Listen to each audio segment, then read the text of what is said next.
Hello, everybody, and welcome to another episode of the Playbook Diaries podcast. I am your host, Jordan Taylor, and today I'm joined by two very special guests. We have X and we have Nia from the Ball Up Top podcast. And if you haven't seen the first episode on the Ball Up Top podcast of this section or whatever we call it, this series, this is part 2. So before you watch this part, go back to the Ball Up Top podcast and watch part 1 just for further context. All right, my guys from the Ball Up Top podcast, tell us a little bit more about your podcast before we get started. Well, I'm going to let Nia introduce herself first. Yeah, it's your girl Nia J from the Ball Up Top podcast. We're missing one. This is just 2 out of our 3. Shout out to Swish, but like she said, this is part 2. Go ahead and watch part 1 on our YouTube. Go ahead, X. Swish. Oh, God. But so host Easy Money X here, man, of the Ball Up Top podcast. The episode is actually dropping tomorrow at 7, so make sure y'all tune in for sure. Comment, like, subscribe like always. But we back with another one. All right, well, I know you two love to argue, so let's get right on into it. All right, so we're starting off with NIL. The question is, has NIL empowered athletes or has it created a problem? I think it's created a problem. Why are you starting me? This is what she was on. I know you have the most to say. If you saw part 1, which hopefully you did by now, I think it's a problem only because we haven't put together the parameters to make sure that these kids can be successful with this money. Yes. How are we chunking up lump sums of money without any type of financial intelligence going into this? That's my issue. It could be something great, but I just don't think it was set up properly. It was just kind of like, oh, let's do this and like make it a social experiment with some money. That's kind of crazy. X, what's your thoughts? So for me, 2 things can be true here, right? For one, I love how we still empowering athletes. All of us are former athletes, so we love to feel empowered. We get to create our own brand, and that's a good thing to have. But like Neil hit it on the head, it's like the structure outside of that, we pretty much some athletes just don't know how to, it's the business part of it. Yeah. We got to realize that now with the NIL coming up into all this money, we got to make sure our business responsibilities are in order as well, because you are a brand now. You got to market as such. So I say, for one, like I said, empowerment, and then the schools got to do a little better job with teaching financial literacy, just getting everybody in the right plan to actually be successful when it comes to that. Yeah, so my thoughts on NIL is it's all over the place. Yeah. I'm with Nia on the fact that it was released prematurely. There's not enough structure. There's not enough rules. There's not enough regulation. We've seen athletes just kind of be, for lack of a better word, just fucked over in their agreements. And even when it comes to so NIL is being run like agents and like professional athletes, except agents have parameters. NIL agents do not have parameters. Like an example of that is to be a NFL agent, you have to have a secondary degree of some sort, and you have to take an agent's test. And some of the parameters that are around that is how much an agent can charge. An NFL agent can charge at most 3%.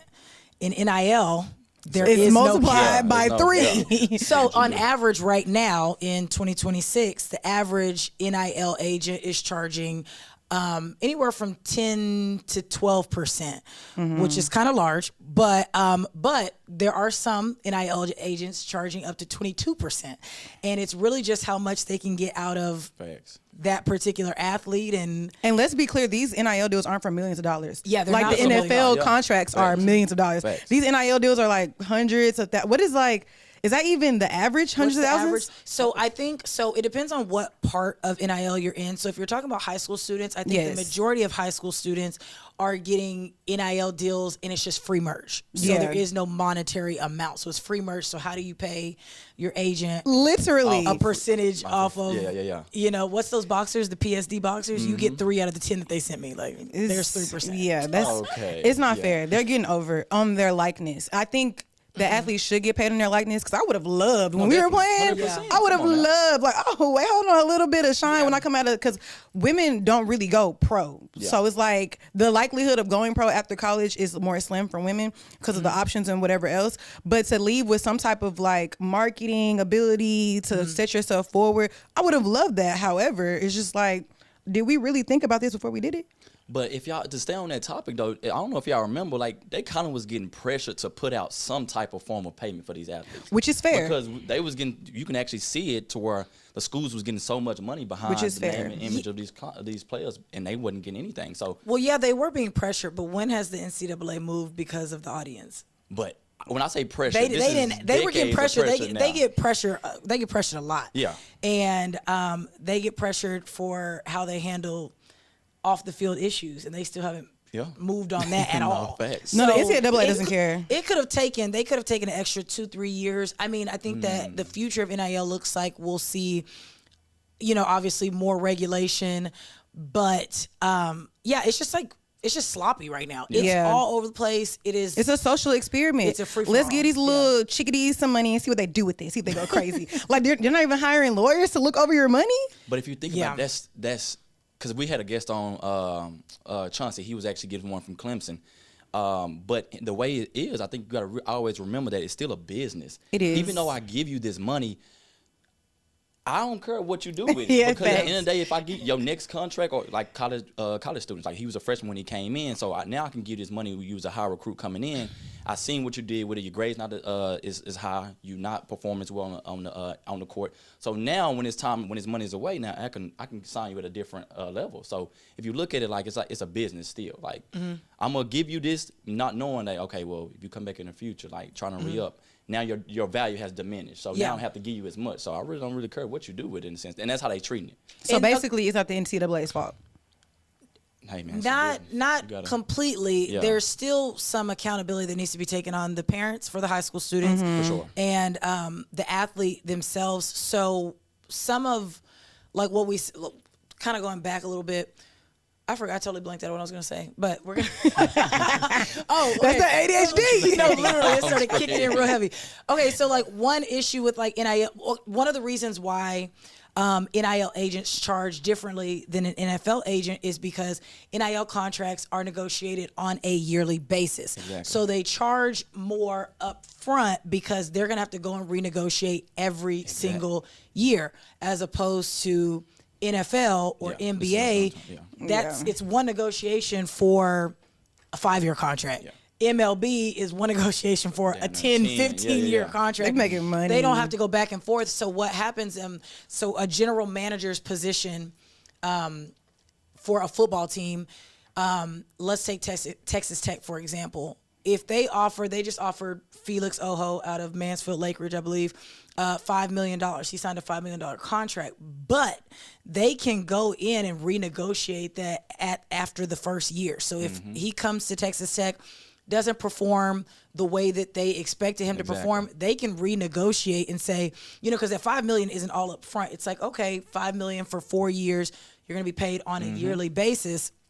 So you just rounded up $1.2 million each year. After the first year, okay, you didn't really do anything on the field if that's the case. So we're going to lower it down. This year, your contract is $400K. That's where the portal comes in, and players are like, well, y'all are offering me $400K when it was originally $1.2 million. I'm going to see what Clemson offers me. I'm going to see what Texas offers me. That's where the portal comes into play because their contracts are not being negotiated for the rate that they originally signed it for. And that's why the agents are like, I need 10% because I'm getting 10% of what you get for that year. Yeah. If it gets renegotiated to $400K, I'm getting 10% of that. That's why they're taking that much. And like I said, that's piggybacking on the point I was making. Like, they have to look at it as such. So even though I have you performing the way you are right now and you're worth that $5 million, next year you might not be that. You might go to school, can't focus, you might flunk a class. You know what can happen. Yeah. So now that's why you see those, like I said, it's a business. They trying to get the most money they can as of right now. So. Yeah, and that's what athletes, you guys need to contemplate whenever you are signing contracts, 100%. Whenever you are spending money, because, an 18-year-old signing a $5 million contract, really? He's thinking, he's probably not even accounting for taxes. Just off the top of our head, we weren't thinking that way. I wouldn't have thought taxes either. 100%. He's not accounting for taxes. So, I mean, we're in the state of Texas, $5 million, you're in a different tax bracket now. Yep. Not accounting for that. So let's just say he walks away after taxes with $3 already. And that's not guaranteed money because, again, his contract is up for negotiation next year. On top of that, they also have to say, let me save for this, let me not spend this way, because my contract may not be negotiated for that much the following year, because that's just not the mindset of a child. Right. Yeah, I'm going to Zara immediately. I'm like, oh shit, say less, Galleria. That's what, and that's what they doing though. They going to trick that money off, and then they ain't going to no Zara. Yeah, they're going to Gucci. Have you seen their first day of school outfits? They are not going to Zara. They're not even getting the fake stuff. I'm like, wait a minute, that looks like a little. They going crazy. That's really real. That's real. That's really real. Like, Yeah, okay. No, for sure. So I don't want to be shady and be like, oh, these kids, because I would have loved to be in that position. However, it's just like, I don't think they're thinking about how to set themselves up with that. Well, that's where the role of the parent steps in. That's the part that sucks. Even though I would have wanted to spend like, oh, I want to buy a car, I want to buy this, I want to buy this, my parents would have definitely said, but you're not no. buying this car, you're not buying this type of car, you're not buying this type of car.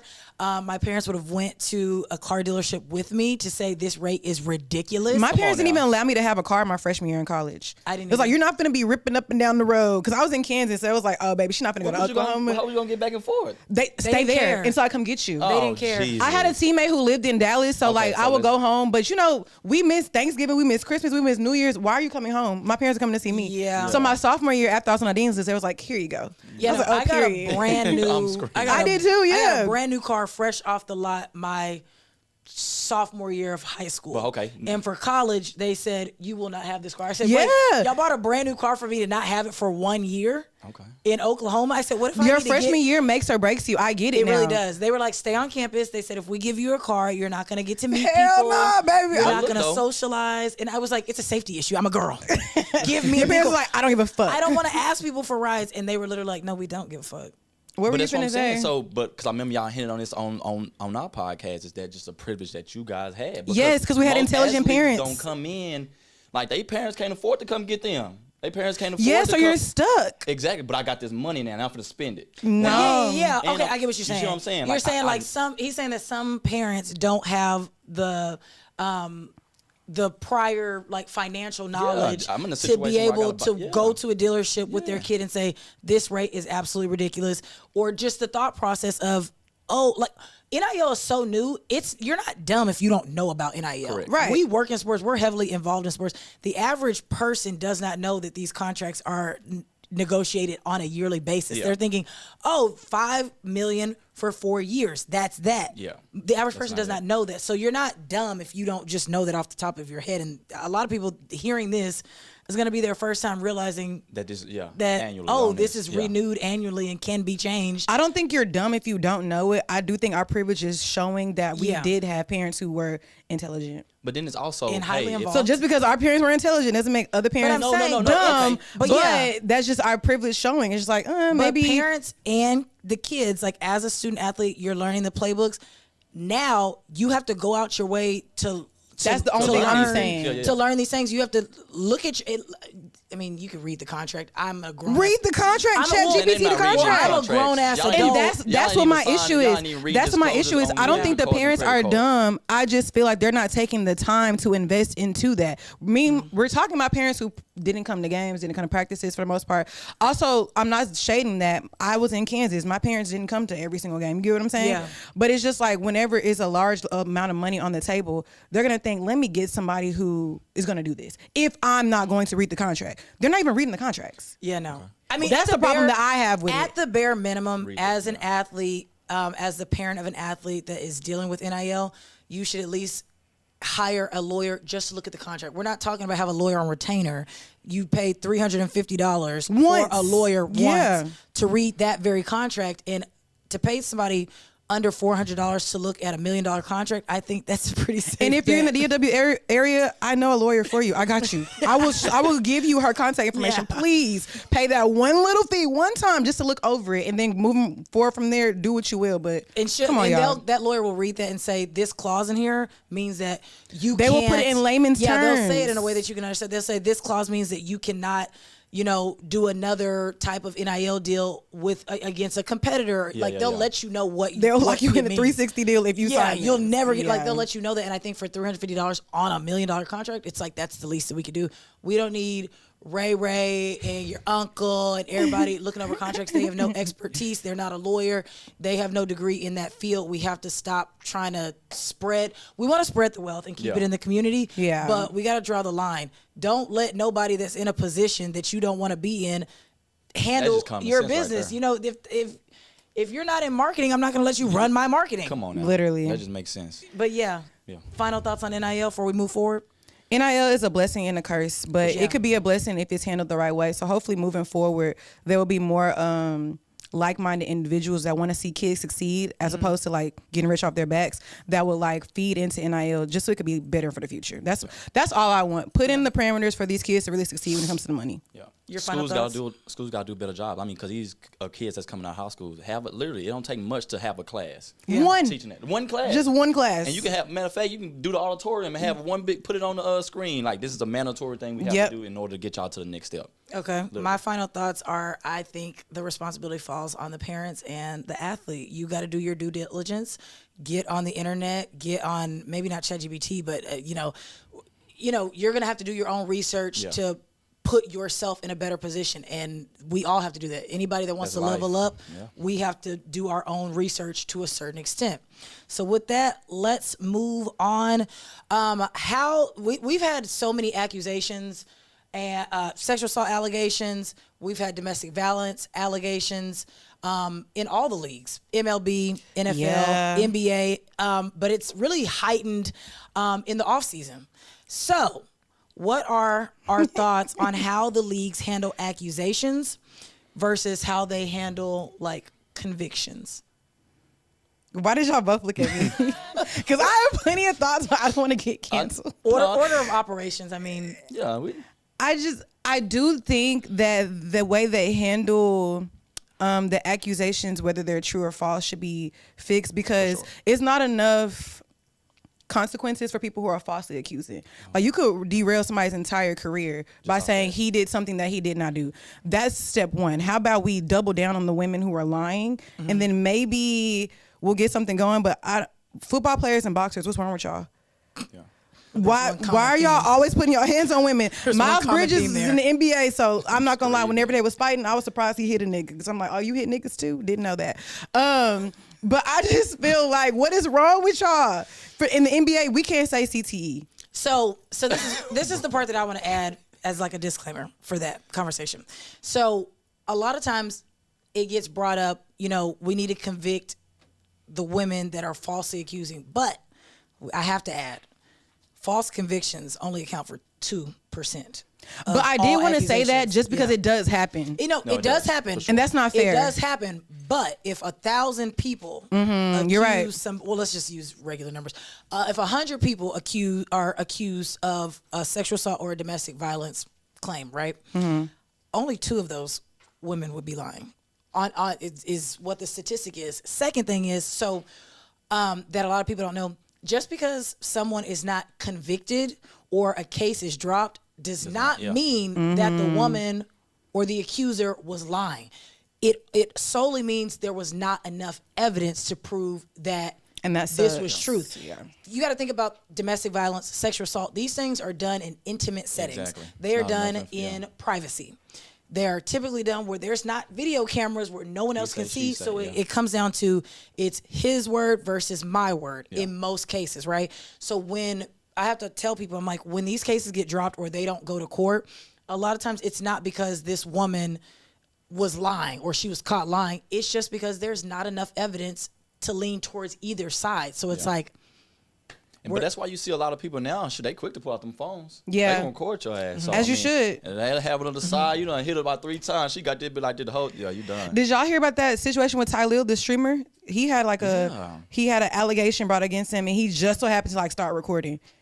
You didn't see about that? That probably saved his career. No, facts. You got to be. And because she lied. She came out later basically saying she's lying, but she wanted to do whatever with him. Yeah. And then she cried wolf. But he just so happened to record the fact that she was just basically talking to him all sweetly after, and it's like, well, do you do that after you? I'm not versed enough to speak on it. I haven't seen it. I don't watch the streamers. I don't watch. So I don't either. But it did go viral, just like some other situations. Well, let's switch to a case that we all know about. Yeah, the Rekia Jackson and James Pierce Jr. case. That's really sad. She could have died. That's a really sad case. For those of you that aren't hip to it, you hip to it? No, I'm listening to you. Okay, so the allegedly. For legal purposes, this is all alleged. Something happened, and James Pierce Jr. struck Rekia Jackson's vehicle multiple times. I'll tell you what happened. Allegedly, something happened. She broke up with him, and she was on the way to the police office. Allegedly, police station. He was following her. Allegedly. And while she was trying to get away, that's when he was ramming his Lamborghini into her. After head on. After he got out of his car and tried to enter her vehicle. Okay, I just see and that part. then he, in an attempt to stop her from going to the police station, he head on hit no, her it vehicle. wasn't no head on. Like head on, and then when the police, I don't know if it was- I don't know if it I'm was assuming head she on. got to the police station or whatever, and the police were trying to reprimand him, and then he tried to escape, and he hit a police officer in the knee. So you tried to car. come after this girl, With his you hit a vehicle. police officer He's with the insane. vehicle, then they're like taking 10 people to bring down this NFL player. For reference, it was 7 people. It took 7 officers to bring him down. So when I say like 10, let's round it up. It literally took like 10 police officers to reprimand him. So when I say head on, I'm saying that because like you could die from that head on collision. And like that makes me sad because what are you going through behind closed doors? This is what it comes to. Well, Because it doesn't start off as a closed fist punch. It doesn't start Yeah. like that. Well, that's and what my allegedly thing she's was. saying that there were instances where he was controlling to begin with that led to her breaking up and led to her feeling like she needed to flee and go to the police station. So I'm just like, wow, that's really, and they're really young. Okay, this is both y'all's rookie season. Let's add some additional context. James Pierce Jr. was flagged by the NFL during his NFL interviews, like during the combine and for the draft. During his draft interviews, I mean, he was flagged as what do they say? A character flaw. A lot of teams flagged him, saying, Is that a nice way of saying he's a narcissist? I think that when it comes to like NFL interviews, they're saying, they do a lot of investigation. Like they'll ask teammates, they'll ask coaches, they'll ask head So of they know staff, before you like, even- how does this player and, his teammates at where they go to Tennessee, their teammates at Tennessee were like, yeah, no, there's been reported issues in the locker room with James Pierce Jr. not getting along or having altercations with teammates. So it doesn't come a surprise. The red flag for me is if the NFL that's flags you for a character flaw. Why did they still give you a helmet? Not even that. I'm like, the NFL doesn't flag. Do you know how much of a character flaw you have to have for the NFL to say, okay, he might be a problem? And they still The gave him NFL a helmet. But that's what I'm saying. And they still gave him a It's still contract. business, though. So at a Yeah. certain point, when are they going to do better as a league? Okay, this is my question. Should the NFL hold these players accountable for things that happen outside of their job? Yes. 100%. I say yes too. 100%. Because And you're a lot of brand. a lot of people would not agree. So my comparison is, if I have a child abuse case, I can't apply for for any 100%. job with children. I can't be a teacher. I can't be a counselor if I have a child abuse case. If I work at a bank Oh yeah. and I have a financial crime, Yeah. I cannot be hired at a bank. Yeah. So you would think that if players can get kicked out of the league, because we've seen Ray Rice was kicked out of the NFL indefinitely. I think they let him come back, but he didn't make the team after that. So, but they technically allowed him to come back.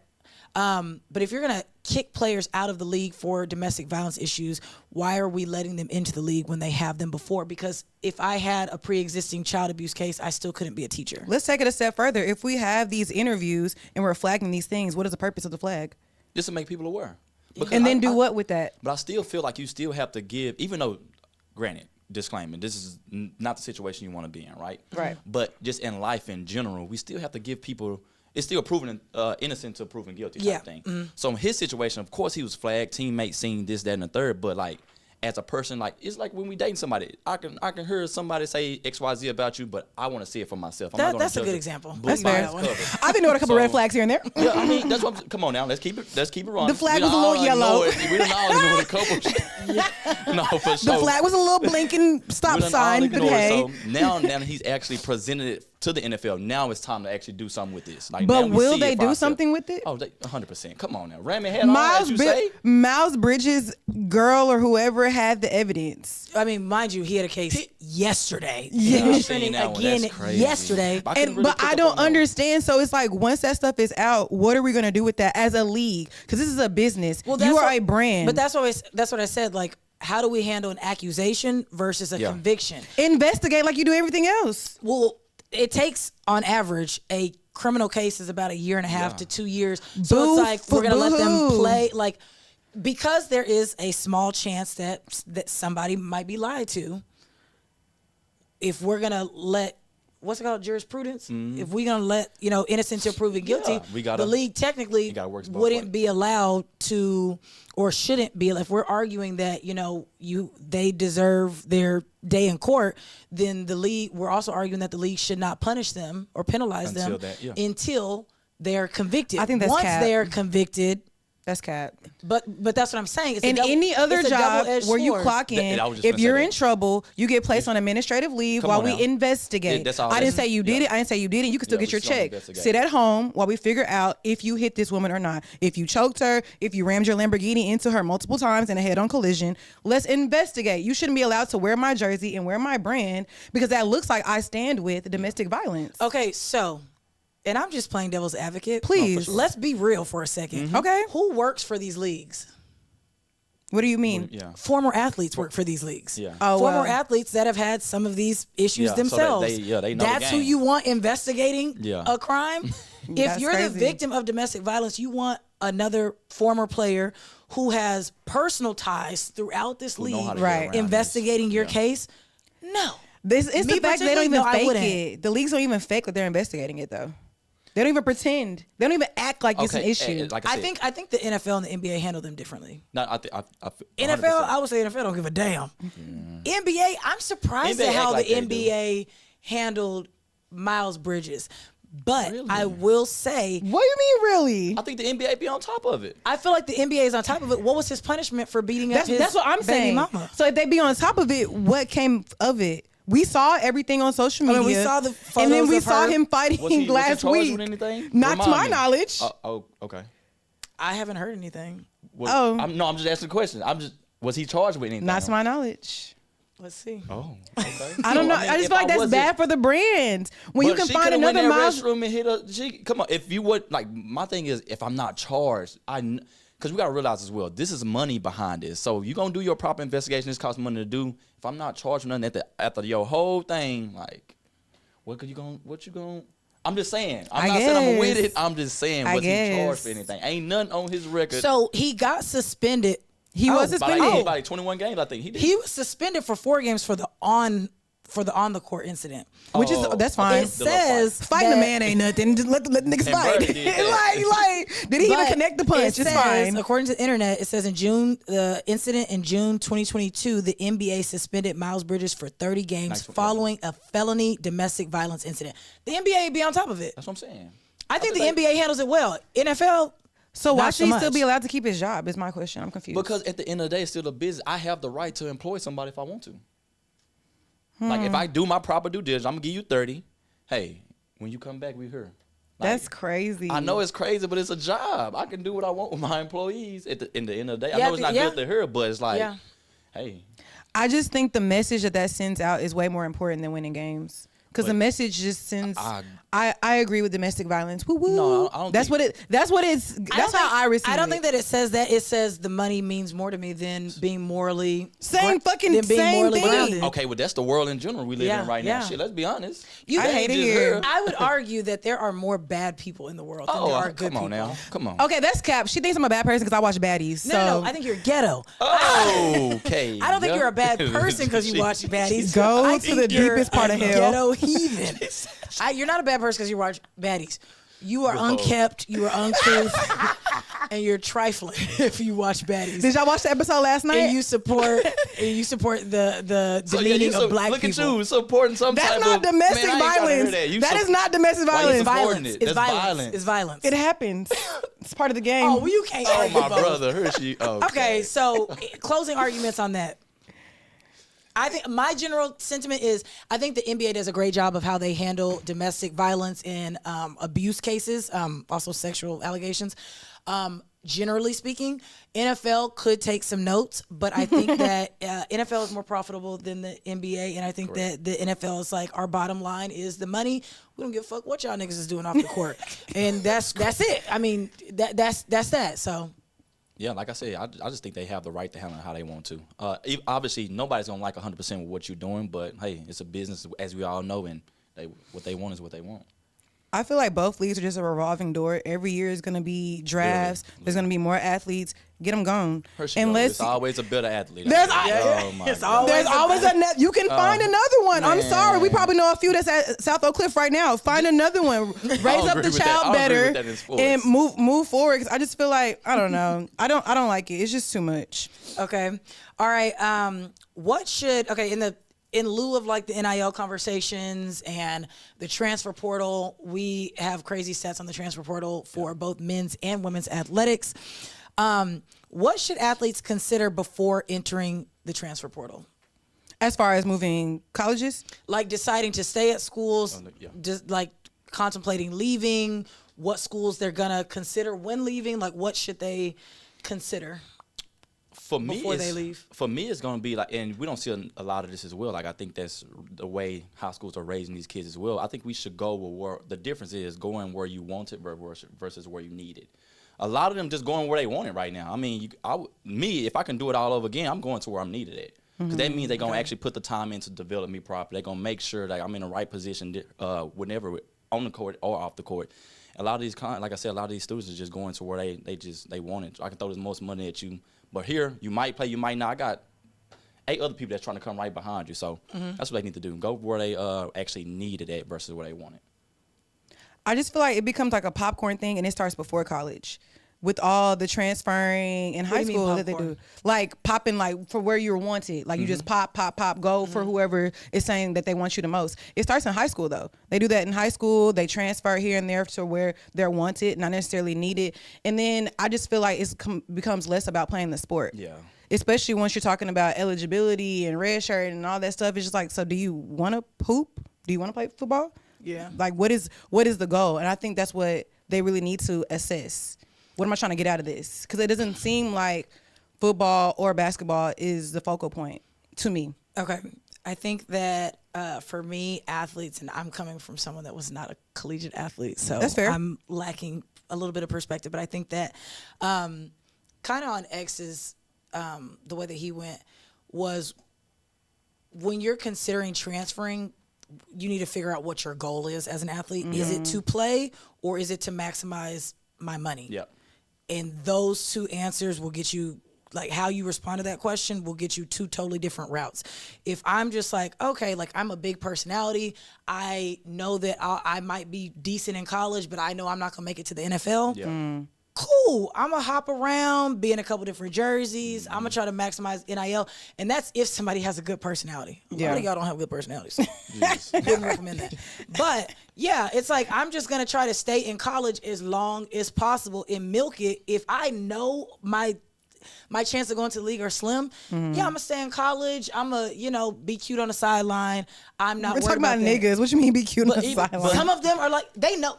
These niggas know if they're going to the league or not. Yeah, facts. You know if you're going to the league or not. In a rare case, you might have a rare pop and have a good season. Basketball is way more apparent if you're going to the league or not. Basketball, if you're going to the league, for the most part, you're doing one and done. Yeah. If you make it to your senior year of basketball, the chances of you going to the league are slim. Does it happen? Yes. Buddy Hield. Yeah. He went number 6 in the 2016 draft? He stayed his whole shit. Yeah, and he went to his senior year. That's not common. That's not likely. Yeah. Yeah. NFL, it's a little bit harder because there are other things that like come into play. Your physical size, there are more people that would want to go to the NFL, go to the league sooner, but they just physically, it's like, I need to gain 20 pounds, like to be able to compete for this position. Stuff like that. I mean, they have the requirement of like, what, you got to be a soft 2 years of 2 years 2 or 3 for football? years for football. I think. Just so your body can develop, because so they're forcing you to develop. Yeah, your body. you can't be no 18-year-old taking these hits. Yeah. But I think that athletes, you should consider the depth chart at the schools that you're considering. Like if like Nia said, if your goal is to play, you need to look at the depth charts. It's like, well, if I'm a receiver, why the fuck am I going somewhere? Why am I going to pick Oklahoma and I see CeeDee Lamb and Marquise Brown in front of me? Like, exactly. Dog, it's not happening. It's not literally. That's not the school. But I think that the reality is a lot of these players are picking the glitz and the glam. And when it comes to like men and guys, glitz and glam is picking which school is the bigger school, has the better reputation, That's the glitz and the glam for the men. Who got the best ones out there? Who Yeah. got the ones this out there, this for school. sure. I mean, I've literally heard some of the recruits say this school's sponsored by Jordan, so that's how I decided. I'm like, That kind of does matter This is because your why would I life. go to a school that's sponsored by Russell? well, I mean, Nike. I mean, Yuck. Jordan only sponsors what, 5 schools, 7? But then, like I said, at the end of the day, if the goal is to get, that's why I think I'm traditional on like from work because I graduated 2012, so that's a long time ago. Damn. I'm sorry. I'm sorry. Okay. Yeah, we're gonna do that. But sorry. anyway, you're right behind me. But no, so I just have a different mindset. Like when it comes like going to school, picking school, things of that nature. I'm actually going trying to hoop and trying to make something of myself. Yeah. Where Yeah. now these kids are looking at like, man, who got the most girls here? Where can I get the SRT at? Where can I? Yeah. Like, I wasn't thinking about that shit. And so I I'm really out understand. of the loop with I that. totally understand contemplating the money. Which yeah, for sure. That's Financial very situation, understandable. 100%. But if you want to play, it's like, okay, it has to make sense. How many seniors are on this team? Literally. Yeah. Literally. What is the position lineup? Like, what is their priorities at the school? Some people, some kids in privileged situations are saying, well, I just need to go somewhere that has a good degree program. Because I know I'm not making it to That's the so league. good. I know I'm look not making it at to the that. league, so I That's need so to know, good. like, He Because ain't I'm getting no- all he ain't for getting no people. clock. Yeah, I'm all for if you're not a Cooper flag, how about you stay? You get your degree and we'll try it again in 3 years. Because let's take it a step further because we haven't talked about this, but as far as trying to be one and done, you leave, you try to go pro, you don't really necessarily make it. You end up in the G League, you're like, okay, I'm going back to college. That's not fair. Of course, that doesn't happen with football, but as far as basketball, if you think that you're ready, which I don't think is either way, whatever you decide, if you're ready to transfer, if you're ready to come out, that's all totally up to you. That's what life is about, just trying to figure out what's Exactly. going on. 100%. But say you come up out of college, like Bronny James, I think he could have stayed because I think you he just should came off of Privilege. a life-changing injury, 1 year, whatever, develop a little bit more. It worked out for him, but then you have, what is it, Zaire Wade? Whichever Z Wade. You're in the G League and now you're thinking about going back to college. How is that fair? well, but both of those players are in very privileged situations. Exactly. That's what- Exactly. They have their parents financially Yeah, so to they fall ain't back even- on. yeah, they wouldn't so even they're worry not, about their it. concern, their priority is not, I need to go back to school Yeah. and have my school paid for. Exactly. So I think in those scenarios, they That's did the different. best thing because sure. they have a solid foundation. But I They think have it's a about to start solid- being an issue where if you're not getting the results that you want in the G League and the NBA, whatever, they're looking into going back to college. I don't think that should be an option. But I read on it is the fact that you can't take a two-way. So if you take a two-way or a 10-day, you cannot do it again. So those are the parameters. To me, that's good. If I go to the G League and I do want to go back, I don't have no thing about it because I looked at the stats of the people who's going back. They not killing. Like that's why they want to go back. So go back. I'm saying they not killing when they go back. Oh, It's one type guy shit. who play, so he only averaging 10. Like okay, Type back. shit. You can give me 10. Oh, you're saying that when they go back to college, Yeah, they're not like just they doing not- anything yeah. OD. Oh. The ones I seen, they not killing like that. But I just feel like once you've entered that realm, it shouldn't even be a possibility to go back. nah, because you gotta realize the Especially- age. I think- Yeah, I the think still be age, and then kids, though. even when you still have eligibility left, we should put a cap on that because just because you still have eligibility left doesn't mean that it's fair that I go back at 27, 26. Nah, that's too old. And keep hooping Nah, I against can't do 18-year-olds. that. The Nah. knowledge of the game is completely different. If I go back to college right now, I'm killing. I don't know about my hamstrings, but You me ain't- and my you IQ. ain't- no, you not. I'm what? Hey, I'm these- murdering them the- girls them little develop ass now. girls. They ripping your murder. shit. I'm telling Well, you. Murder. I think that it's unfair from a playing that like an ability standpoint because it's like if I go to let's look at it on a smaller level. That's like if I go in high school and I'm like, okay, well I'm a reclassify and I'm gonna go up and play And they high do school. that. But they been And then doing that. they and do that's that. the That's problem. not fair. No, but and then I go back down. I'm like, okay, high school is too hard. Like me playing up is too hard. Yeah. I'm going back down to 8th grade. It's like, Oh, no, no. because the development has already started. sure. You're Yeah. already, even though you're not playing at their level, you're playing at a higher level than the 8th graders. Like once you cross, what's it called? Whenever you, they teach it to you in driving school. When you're driving and you get to a certain point, it's called the point of no return. It's like once you cross this point, your car is not going to stop anymore. Like it's gonna stop. Like even if you press on the brakes, you're gonna keep going. It's called the point of no return. There needs to be a point of no return. I agree. When you decide to take your ass up a level, you either figure out how to make it at that level, but I don't think you should be able to step down. Nah, But I don't agree with think that. any of it is I fair. agree I don't with think that reclassifying is fair. Especially once you've already once you've gone through 8th grade completely and you're like, I just want to do one more time. Like, why would you be able to do that? Wait, no, you can't. Texas law says that, and I don't know why. I just looked this up, but I don't know why. Texas law says that you can reclassify up until 8th grade. I know. After 8th grade, you cannot reclassify I use that anymore. example because I know somebody who stayed in 8th grade when we all went to 9th to reclassify. And I was like, hey. What was the purpose though? Football. Oh, you trying to get that money? I don't think that's I thought you were gonna say fair. basketball. No, it wasn't basketball. It was football. And I don't even know where he went to college after that. So I was like, what was the purpose of that? Yeah. But I don't know. I don't think any of that is fair because it's all playing into what is truly an amateur and what is not. Especially when we're talking about NIL, reclassifying, relocating, all that stuff. You're moving the goalposts. It's supposed to be whoever goes to this school, y'all play here, and then it goes from there. Yeah. And wherever else. But everybody's manipulating the system, and it's taking away the pure competition it was all meant to be. No, I have an unpopular opinion. I think all this shit is unfair because this is not the purpose of school. Literally. No, I agree with Literally. that. I agree I'm with like, that. It's like we are like shit. so hyper focused on sports, and I'm like, hey, everybody, reminder. Everybody's getting stupid. Nobody knows when the Emancipation Proclamation was signed. Yeah, I'm like, hello, They not focusing this is on fucking sports, school. though. Yeah. Like, the sport is supposed to take up 1 hour of the school day, and we are putting so many resources towards athletics, and it's like, It's $1 million This was industry. not I was supposed just to be gonna say this. it's not even to be fair with it's not about the sport itself. It's about we live in a world to where money is what we all focus But on. money is gonna be there. No, not some people don't Well, think like that. We they're think gearing like it. that. They're gearing We it think, towards the they money. thinking like I got to get it now. How the That system is sucks. set up is geared towards money. So sure, like everything you around can us. reclassify and all this stuff in athletics, and this school's an open district, and it's because it's getting the money. Yeah. That's what literally that's what the world has become. Like, get the money. Duncanville. So if we're being honest, shit. none of these kids are even amateurs. They're being groomed from day one to get the Yeah. money, and that sucks. And like I said, it's a business, so they don't care about the education. The more it's like, But the what more happens- you don't know, I can pray on that. Yeah, and So that's they not sad. trying to- exactly, Because what but they happens not when the trying whistle to- stops blowing and you have no degree? They out of their hair and by you've had then. 3 surgeries on your hip They and don't you're give a damn. 21. Well, that's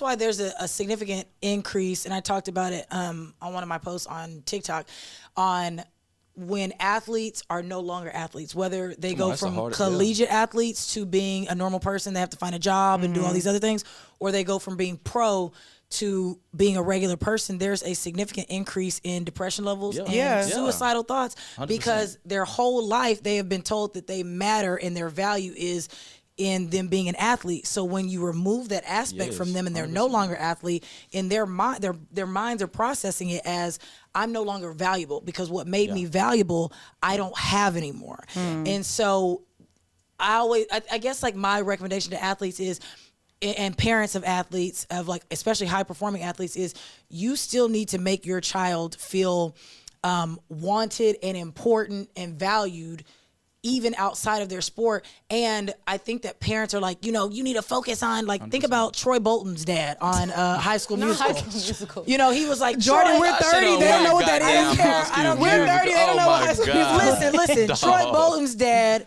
was a dickhead. And he was like, basketball.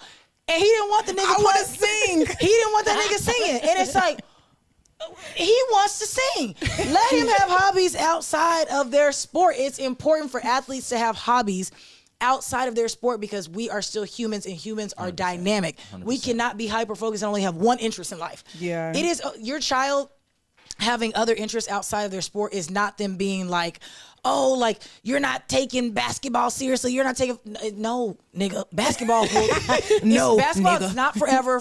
Sports will never be forever. As an athlete, you have a window. Yeah. You have a very distinct window. It's like women and having kids. We have a window. The clock is ticking. Then the clock is ticking. We gotta have other interests. Nigga, we gotta have other interests. Okay. But no, I agree with that because, like I said, when we have a lot of guests on, that's my number one question for them because I went through it myself, just transitioning out of playing collegiate sport into the real world. Mm-hmm. Those first 3 months, I was around there and be like, okay, what the You are a wreck, right? Man, what? I was, all of it. Went through the highs. I'm like, man, I don't know what to do.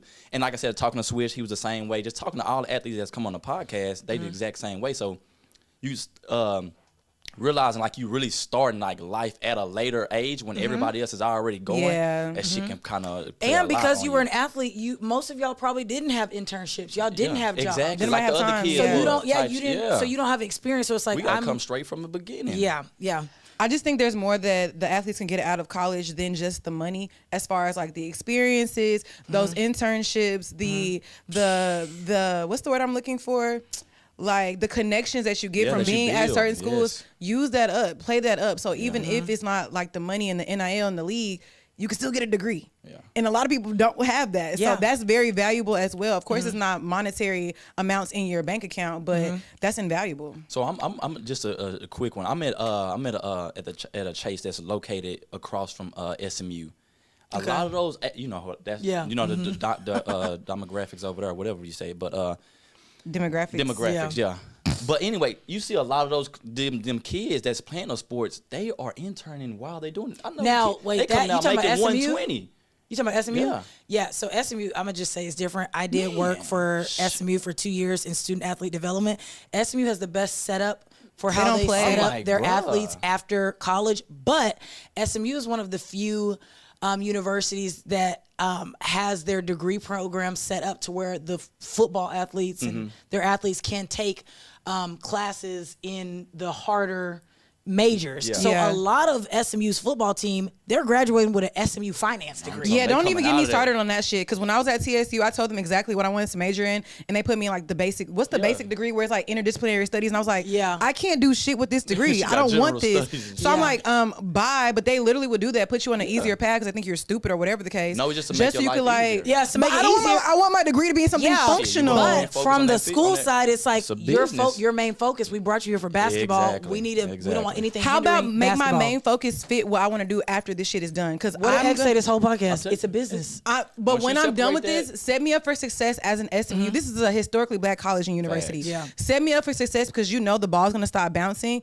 So how about instead of making it easier for me, give me an extra hour to study. We already had 6 a.m. workout. We had a 3 p.m. workout. Give me a tutor. Do that to make me be successful. Don't make my life easier because when I get in the real world, nobody gives a fuck about my life being easy. Okay. It's stupid. That's what I'm saying. Well, yeah. So that SMU is rare in how they set up their Very. athletes, and one might argue that maybe a lot of SMU athletes are coming from places of privilege, For sure. and their families have told them, you're great, Austin, but you're not league great, Austin. Exactly, So yeah. Austin knows They come I'm out gonna play at engineer. SMU. I'm gonna major in finance, and I'm gonna sign off my first ever job. Coming out I'm gonna be making Yeah. 140 as my first Shit, job. man, I'm making That's not 30,000. normal, but SMU does a really, really good job, and I can say that because I worked for that program and I've seen their stats. They have a super, super high graduation rate, and they have a super high, what's it called? A lot of their athletes, when they walk the stage, they have a degree.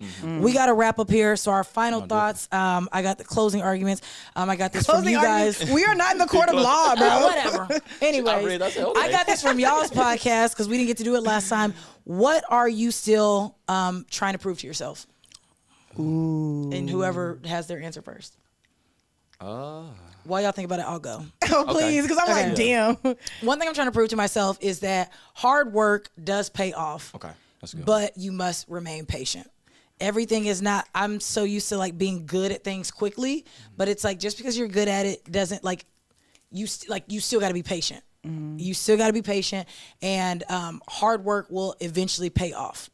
Yeah. That's what I'm trying I to think prove one to thing I'm myself. trying to prove to myself is that I can do it. Because I be telling myself like, well, maybe just like, I don't really want to do social media. I don't really want to do podcasts, but you're good at it. You're good at it. I'm like, yeah, but I don't think I'm really good. Like trying to talk yourself Yeah, up? I'm like, I'll get canceled. I talk a little fly at the mouth. I'm like, but like, I am kind of good at it. So like, whatever I'm good at, I can do it. It's okay to be multifaceted, you know? Yeah. And she stole it. I should have went first, cause that's literally been my mindset since starting the podcast, things of that nature. Like I said, I don't know if y'all, cause y'all was at the 25th episode, whatever we did, but mine was more so the impersonation syndrome, to where I have to believe, like I said, what I can do, I can actually do it. Yeah. Cause like you hit it on the head when you said the topic of a lot of athletes come out and they are not championed on outside of their sport. Yeah. Like, hey, you actually good at this. You actually good at talking. You actually good at speaking. For a minute, I thought I wasn't talking. Oh, you weren't finna get me in front of no camera or no mic. No, you speak very well. That's what I'm speak saying. well, But yeah. I didn't know that until I put myself in that position. So obviously, because no one gave you the opportunity Yeah. to show